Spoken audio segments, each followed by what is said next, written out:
Welcome to Purple Table Talk number 9. Purple Table Talk is a series where I recap hospitalizations that I've been through. To date, I've been to 12. Yes, 12. Like 12 months in the calendar. I've been to the hospital. I was in the hospital starting in October of 2006, then March 2009, May 2009, March 2011, April 2012, August 2013.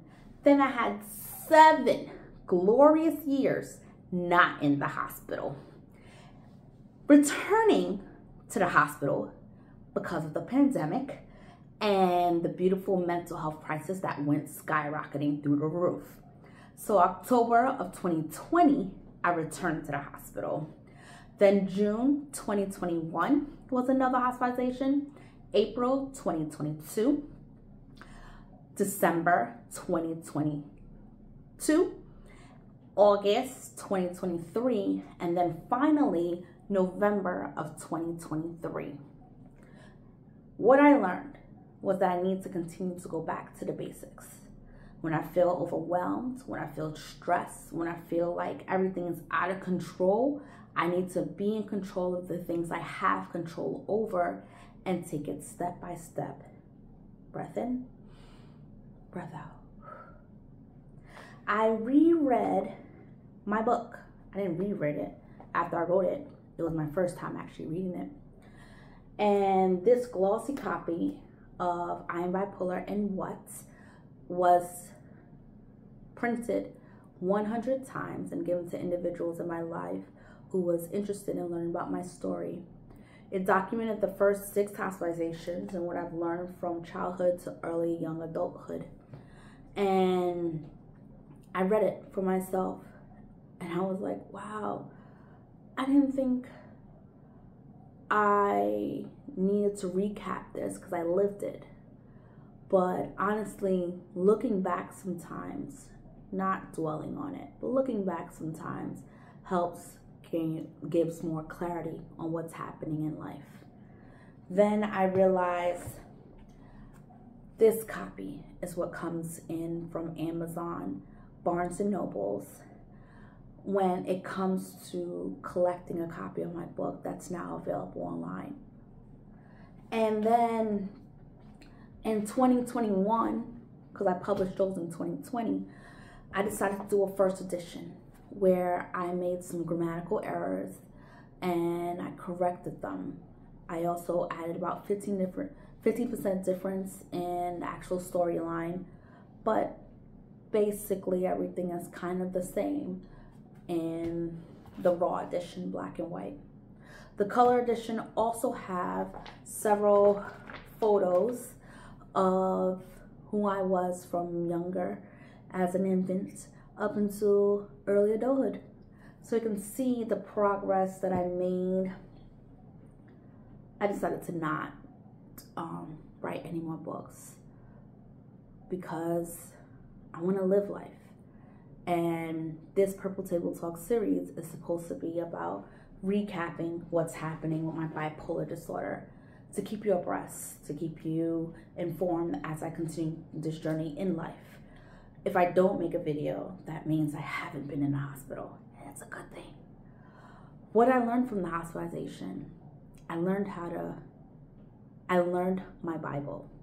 Yes, the Holy Bible has 66 books. 39 books is in the Old Testament, 27 is in the New Testament. Out of the 66 books and the way it's cataloged from Genesis to Revelation, I was able to locate the first 5 books, which is essentially the Torah. And then I believe someone told me that the Old Testament is also called the Tanakh, which was an interesting phrase, but it is the Old Testament. And then I learned how to use the concordance from the index to large print Bible that I was given from my mother, who actually gifted it to my stepfather. So I'm very thankful and blessed to have that copy of the Bible.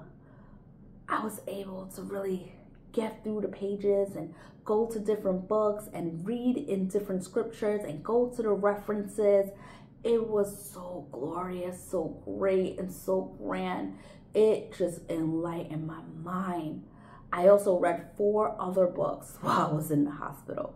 One was called Rain Is Not My Indian Name. Another one was The Voices on the March in Washington, D.C. when there was the I Have a Dream speech.